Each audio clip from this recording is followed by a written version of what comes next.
From the New York Times, it's The Headlines. I'm Will Jarvis, in for Tracy Mumford. Today's Thursday, May 21st. Here's what we're covering.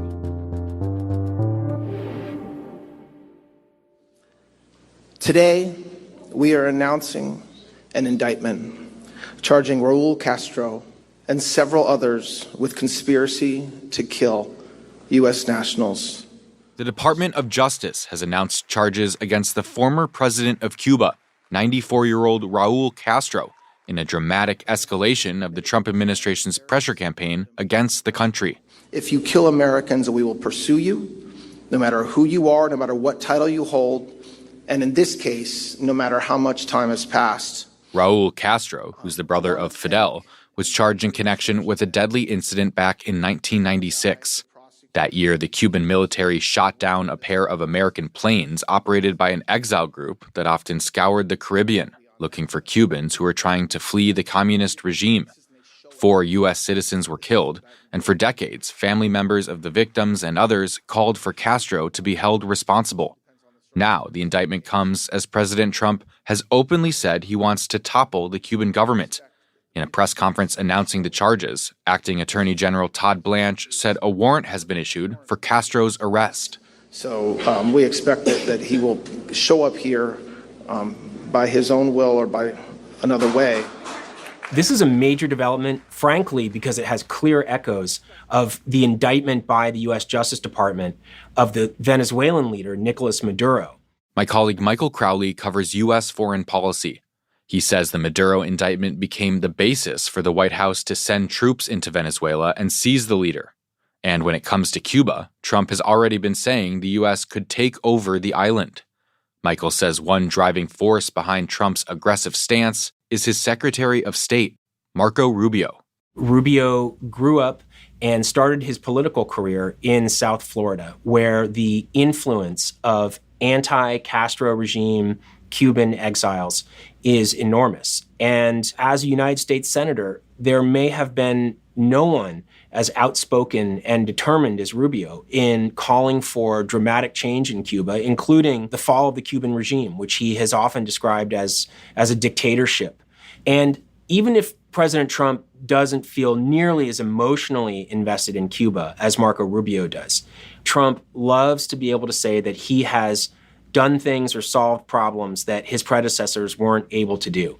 And if President Trump is able to achieve dramatic change in Cuba, possibly getting rid of the communist regime that has been there since 1959, I think he would be very, very happy to brag about that achievement that other presidents were not able to accomplish. Meanwhile, on the ground in Cuba, news of Raul Castro's indictment trickled out slowly, in part because of widespread blackouts made worse by President Trump's effective fuel embargo on the country. Facing those power outages, along with growing hunger and a healthcare crisis, some Cubans say they would welcome an intervention, even a military one, if it would break the status quo. At the same time, Cuba's ambassador to the UN said in an interview that the country is eager to continue negotiations with the U.S. about changing its economy and government, but that, quote, building different pretexts for military aggression does not help.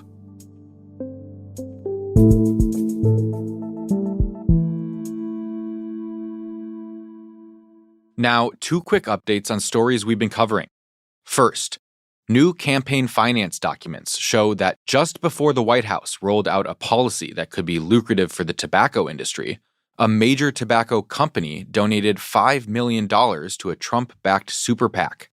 During that same period, lobbyists and top tobacco executives had lunch with President Trump at one of his golf clubs, according to people briefed on the meeting. They said that during the lunch, the guests complained about how the FDA was regulating the tobacco industry. In the middle of their conversation, Trump picked up the phone and called top health officials to criticize regulations around e-cigarettes. Days later, the federal government issued new guidance that could pave the way for major tobacco companies to sell flavored vapes, many of which had been banned over fears they could get young people hooked. In response to questions about the timing of the payment and the lunch, a spokesman for the White House said there is evidence that vapes can help adults quit smoking, and that, quote, the only guiding factor behind the Trump administration's health policy making is gold standard science. And with no end in sight to the war in Iran and the cost of fuel still well over $4 a gallon in the U.S., the country's food banks are starting to get squeezed. As many as 50 million Americans turn to food pantries or soup kitchens every year, and the organizations had already been struggling to keep up with demand amid rising inflation. Now, the groups say they're being forced to make a painful trade-off: pay for the fuel to deliver food or pay for the food itself. One food bank in Oregon that supplies pantries across the state says it's had to budget an extra $20,000 in monthly fuel costs for its fleet of trucks. A food bank network in Montana said it's reducing how much food it orders, and other food banks say they've had to shift what they offer to cheaper options, like substituting meat and other protein with low-cost produce. The head of one organization told The Times its funding, quote, could be going to food for people, but instead it's going into the price of gas.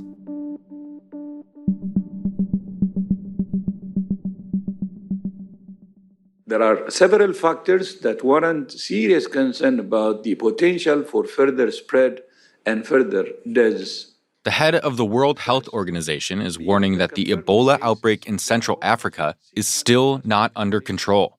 So far, there have been nearly 600 suspected infections, including almost 140 deaths. We expect those numbers to keep increasing, given the amount of time the virus was circulating before the outbreak was detected.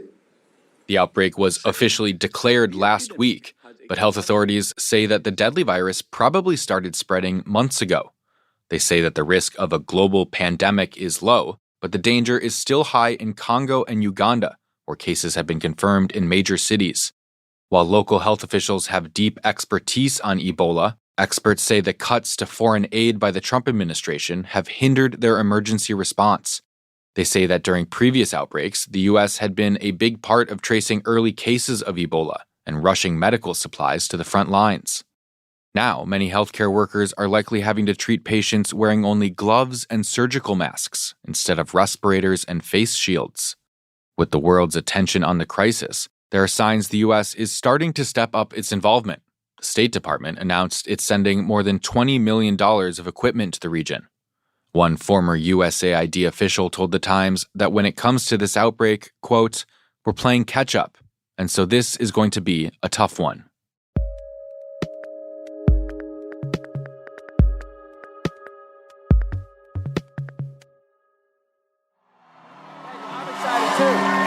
And finally, you can feel the excitement in this room. I'm excited too. This is our last week. The very last episode of The Late Show with Stephen Colbert will air tonight.